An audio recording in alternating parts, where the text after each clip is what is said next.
Okay, let's do an Elvis Presley interview from 1956. This is the August 6th, Lakeland, Florida, Polk Theatre. And he was interviewed by Paul Wilder from the TV Guide. Ah, very nice. Let's go, 1956 Elvis. Early Elvis. Where did you get the name Elvis the Pelvis? From somebody just like the character that's writing this article here. Do you have any idea who? No, sir, I wish I knew. I don't know. Of course, I don't like to be called Elvis the Pelvis, but Wow. I mean, it's one of the most childish expressions I've ever heard coming from an adult. Elvis the Pelvis, but if they want to call me that, I mean, there's nothing I can do about it, so I just have to accept it. It's like you got to accept the good with the bad with the good. Okay. Back to the quotation. We're no prude. So that, I mean, right off the bat, that is just so, like, controversial, man.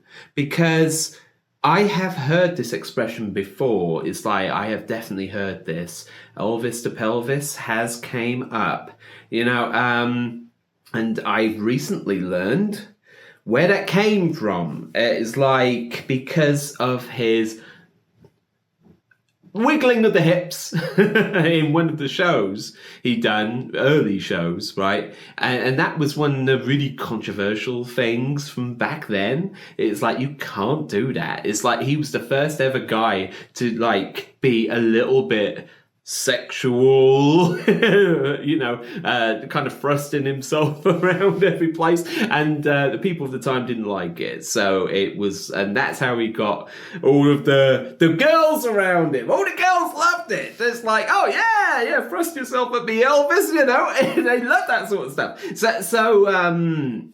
But he's got a point. That it's just so childish. It's like Elvis the Pelvis. Oh, it's because it rhymes, you know, and it's your pelvis and, you know, your hips.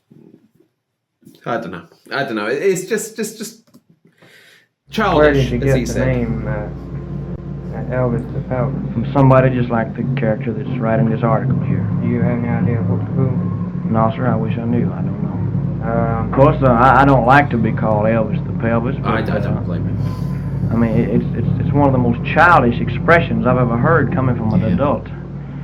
Elvis the Pelvis, but I would never ever actually call him that. You know, I think it is rather, as he said, it's childish. It's a stupid name, man. It's like, who goes around calling him that, you know?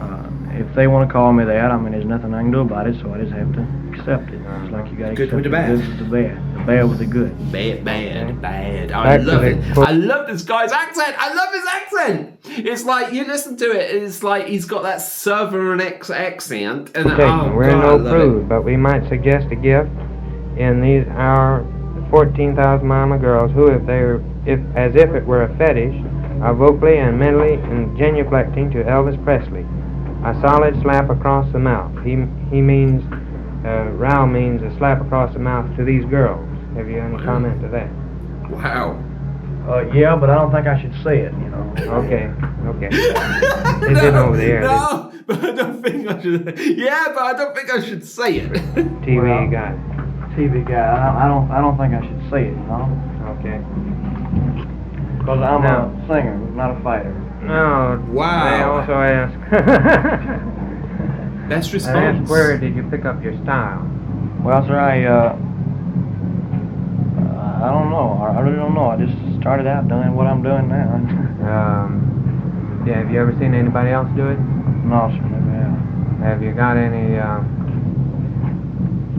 any techniques you've added since you started in show business, or are these all?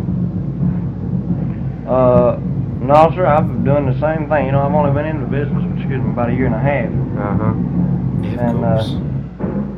I'm doing the same thing that I started out doing. I haven't added or taken anything away. Did your first appearances, did your first success occur in records or in personal appearances? My records started selling very well, and then Your records sold before you made any success as a performer? Yes, sir. So do you think that your Gyrations merely add to the performance. Gyration.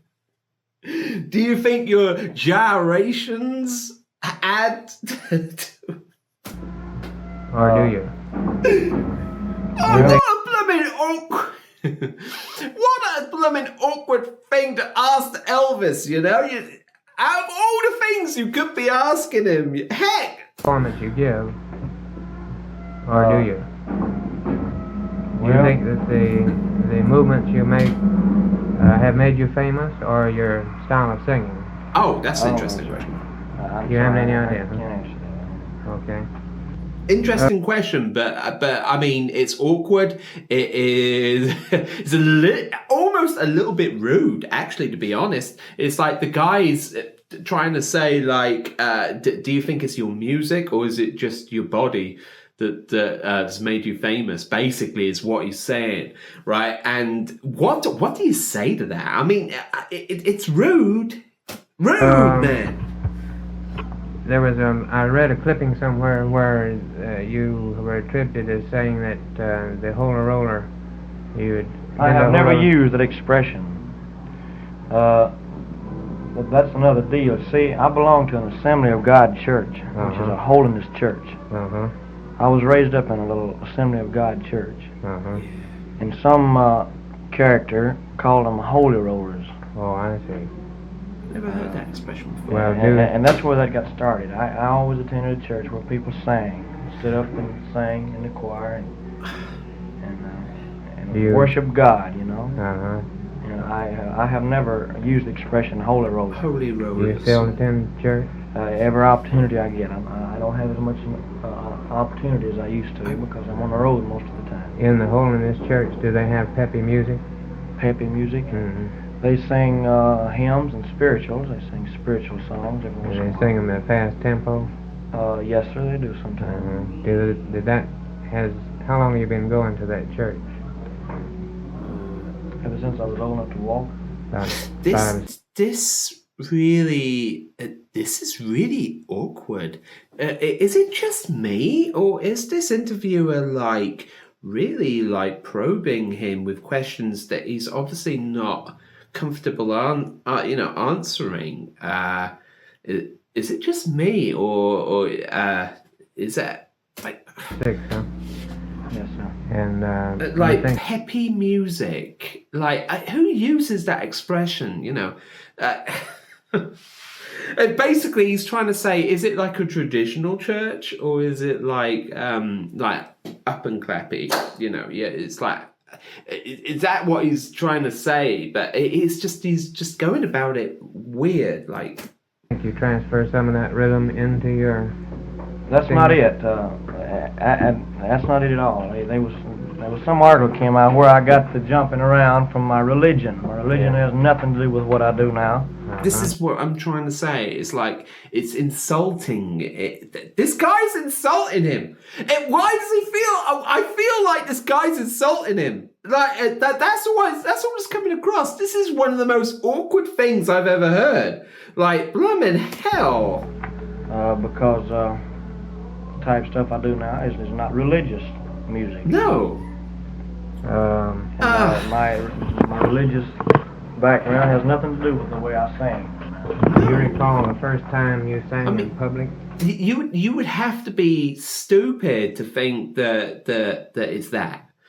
You know? What's he trying to say? What's he insinuating there? You know, seriously, man. You remember when the first time you... Yes, sir. It was back when I was about 10, 11 years old. I was on an amateur program in a fair. And did you use a lot of gyrations then? Well, I wasn't doing the type of songs I'm doing now. Oh. Nobody knew what rock and roll was back in those days. Well, when you hear rock and roll, it gets you on a fire, or...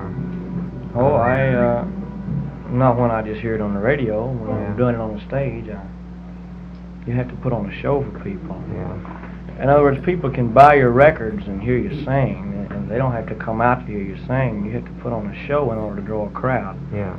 If I just stood out there and sang and never moved a muscle, the people would say, well, my goodness, I can stay home and listen to his records. Yeah. But you have to give them a show, something to talk about. Oh, I love that. Show. That's the reason. That's the reason why he moves. You know, I don't want to just stand there and just sing, because anyone can do that. It's like they might as well just stay home and listen to my records, as he just said. You know, he talks perfect sense. Why pay all that money to go and see this man, right? And if he's just going to be standing there like a lemon, you know? Love that. We've established that it is a show that you put on. Now, how did you get the idea for the rapid amount of action? Have you never seen anybody move around as much? No, sir, I never have. I just never had any old showman advise you ought to do it? Nobody has ever told me Uh-huh. anything about it. It's boring. It's like that they was so accustomed to people just standing there and singing. You know, that is it. Or even sitting down, like a sit down, just pure singing, no movement. You know. Use So he's like unique in that way. He was the first to actually go out there, and it was weird. It was like, yeah, I love that. I love this explanation of this. My very first appearance after I started recording, I was on a show in Memphis where I started doing that, and I was on a show as an extra added single, a big jamboree in an outdoor theater, an outdoor auditorium, and I came out on stage and I was scared stiff. It was my first big appearance in front of an audience. And I came out and I was doing a fast type tune, one of my first records. And everybody was hollering, and I didn't know what they were hollering at. Everybody was screaming and everything. And then I came on stage. I'm going to stop him right there. I can already tell where this is going. They was hollering at your body, Elvis. They want you to Elvis. They want the Elvis, you know? I didn't know what they were hollering at. Everybody was screaming and everything. They're hollering and for then you. I came on stage, and my manager told me that they was hollering because I was wiggling my legs. And I was unaware of Who was your manager? Bob Neal. Bob Neal, Manager. okay. They want you. I went back out for an encore, and I did a little more, and the more I did, the wilder they went. 3 a day. On the vitamins? I was thinking, I thought you know about 3 a day shows. Yeah, there you go. Wow.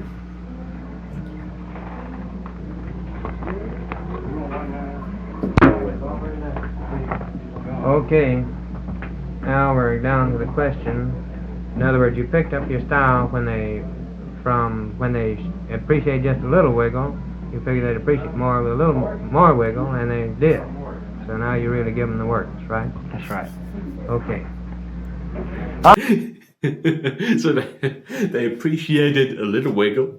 They appreciated it more when you wiggled a lot more. So is that the reason you're carrying on? Well, yes, sir. I'll say this, sir, before we go any further. It's back on the subject we were talking about at first. Talking about reporters, there's a rumor has gotten out that I don't have no time for reporters, that I just answer with a yes or a no. And it's very untrue. I have my first one yet to turn down. I've never turned down a reporter. I've never turned down a disc jockey.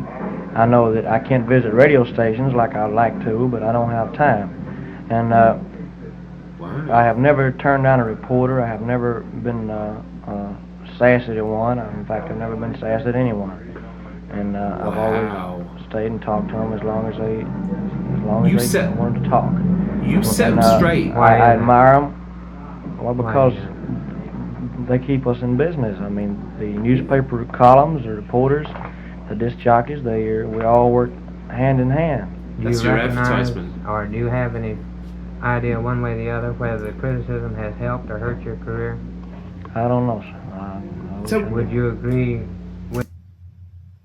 So was there a controversy at the time saying that he was like turning down disc jockeys and whatever, but it's like, or just saying yes, no, really, really fast little, questions was that's his answers, really, really fast answers, like yes, no, I'm gone, I ain't got time for you. Like was that an actual thing that was going around, at that time? Because I've there's many questions. With myself, in the opinion that the criticism has helped skyrocket you with the defense coming to your rescue every time somebody knocks you. Every knock was a boost, in other words. Well, that makes a lot of sense. I mean, What was, here's a new question now. What is your reaction to the NBC comment after they learned Sullivan had hired you that you were just a flash in the pan? maybe they're right. You're not a flash in the pan. Nobody knows. In fact, if I knew, I would be a mastermind. I'm not. Okay, that's a good answer. He's not bloody flashing about. Mind you, back then, I suppose he didn't know, and he was very, very humble, like a very, very humble man. It's he knows he's good, but he won't show it, and it takes a lot of humility, one of them, to actually come out with that and just say, I don't know where I'm going to be in 5 years. 20 years. I don't even know if I'm going to still be famous in 5 or 20 years, but it's lush to actually hear him say this. It's just so humble. He's such a humble man. Man, I'm not. Okay, that's a good answer. Next question is, what about your acting career? Do you have any plans for an acting career? Oh yeah, he's cool. Yes, I do. You have a contract now with... I have one with Paramount. And how long is it? 7 years. 7 years, and how many pictures? That's interesting. I think that's the first time I've ever actually heard him say that. So he has actually got a contract that lasts 7 years. Wow. So that is going to take me... whoa, that's quite a few movies, man. Oh, we're in for a little bit of a ride here on the Elvis train. Picture a year. Picture a year. A picture a year for 7 years. Can you give me an approximation of the amount of that contract over the 7 years for the amount of fees that you'll receive? No, sir, that's never been released. Wow. Have you ever had any experience in acting before? I've never read a line in my life. How do you figure on going about learning to become an actor? Sir, I don't think you learn to become an actor. I think No. maybe you've got a little bit of acting talent, you develop it. I don't think you learn to be an actor. If you learn to be an actor, in other words, if you... I love that. Yeah, so if you so there's got to be a lot more to this interview that I'm not going to be able to... I don't know why I didn't play it all, but he was saying about the actor, and he was saying, it's like there's only so much you can learn. It's like if you've already got it inbuilt in you, it makes it easier. So I mean, you can go out and learn how to be an actor, but if you've already got some kind of acting skill in you, you're going to do better. Oh, what an interesting little interview that was. I really enjoyed that. It's really did touch upon some really awkward stuff though for Elvis. It's some of the stuff that he was asking was almost rude in my eyes to a point. It's some of the stuff he obviously can't answer, and so it could come across as very awkward and a bit rude, but I suppose it's the time, it's back in the 50s, man. It's just the way it was. It's if you're going to be a bit different, you're going to have to expect some different questions being fired at you, I guess. Yeah, so I really enjoyed that. Another tiny insight into the mind of the Elvis, and I love it for it. I love it. And I love this man even more because it's building up that his story in my mind.